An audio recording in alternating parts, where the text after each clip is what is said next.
أرسلت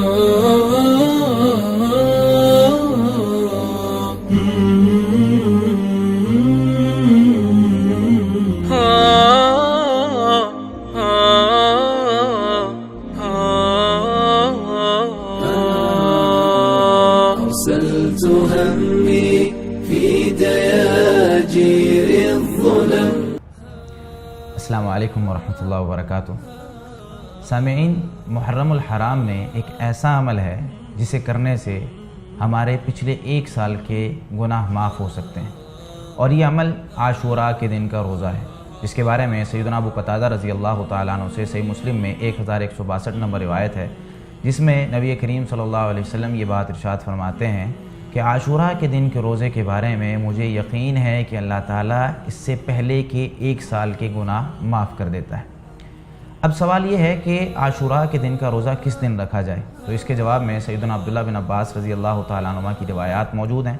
صحیح مسلم میں 1133 نمبر روایت ہے، جس میں حکم بن اعرج رضی اللہ رحمۃ اللہ علیہ یہ عبداللہ بن عباس رضی اللہ تعالیٰ عنہ کے پاس آتے ہیں، تو سیدنا عبداللہ بن عباس رضی اللہ تعالیٰ عنہ زمزم کے پاس چادر لپیٹے ہوئے بیٹھے ہوتے ہیں۔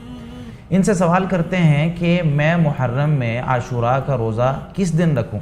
تو سیدنا عبداللہ بن عباس رضی اللہ تعالیٰ عنہ فرماتے ہیں کہ محرم جب شروع ہو، محرم کا چاند نظر آئے تو دن گننا شروع کر دو، جب 9ویں تاریخ آئے اس دن تم جب صبح کرو تو روزے کی حالت میں ہو، یعنی کہ تم نے 9ویں تاریخ کا روزہ رکھنا ہے۔ تو سوال کرنے والے حکم بن عارف کہتے ہیں کیا رسول اللہ صلی اللہ علیہ وسلم ایسے ہی روزہ رکھتے تھے؟ تو انہوں نے فرمایا جی ہاں۔ ایک یہ روایت ہے جس سے ہمیں پتہ چلتا ہے کہ ہمیں عاشوراء کے دن کے روزے کی ابتدا 9 تاریخ سے کرنی چاہیے۔ اب سوال یہ ہے کہ 9 اور 10 دونوں کا روزہ رکھنا ہے یا صرف 9 تاریخ کا یا صرف 10 تاریخ کا روزہ رکھنا ہے؟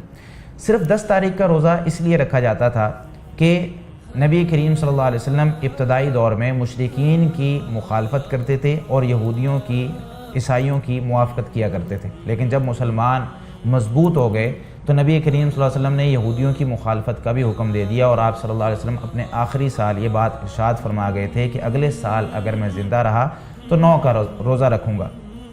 تو اب اس کا خلاصہ یہ ہے جو کہ صحابہ، تابعین، علماء کرام سے ثابت ہے، وہ یہ فرماتے ہیں کہ 9 اور 10 دونوں دنوں کا ہی روزہ رکھنا چاہیے، جس میں واضح طور پر سیدنا عبداللہ بن عباس رضی اللہ تعالیٰ عنہ سے موقوفاً صحیح سند کے ساتھ روایت موجود ہے۔ مصنف عبد الرزاق کے اندر، سنن کبریٰ امام بہقی اور طحاوی، امام طحاوی رحمۃ اللہ علیہ نے اس کو روایت کیا ہے، جس میں سیدنا عبداللہ بن عباس رضی اللہ تعالیٰ عنہ فرماتے ہیں صوموا التاسع والعاشر وخالفوا الیہود، تم 9 اور 10 محرم کا روزہ رکھو اور یہودیوں کی مخالفت کرو۔ اس اثر کو محدثین نے خاص طور پر مسند احمد کے محققین اور شیخ البانی رحمۃ اللہ علیہ نے صحیح قرار دیا ہے۔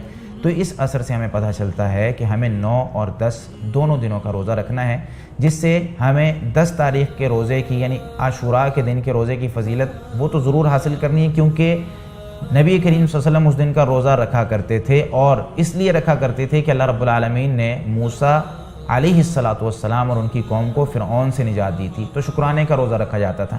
اور 9 تاریخ کا روزہ اس لیے رکھنا ہے کہ یہودیوں کی مخالفت مطلوب ہے، تو 9 اور 10 دونوں دنوں کا روزہ رکھیں تاکہ ہمارے پچھلے 1 سال کے گناہوں کا کفارہ بن جائے اور ہمارے گناہوں کی معافی ہو جائے۔ باقی ایک مسئلہ اس میں یہ بھی بیان کیا جاتا ہے کہ 10 اور 11 کا روزہ رکھ لیا جائے، تو وہ روایت ضعیف ہے۔ اللہ رب العالمین ہمیں عمل کی توفیق عطا فرمائے۔ جزاکم اللہ خیرا۔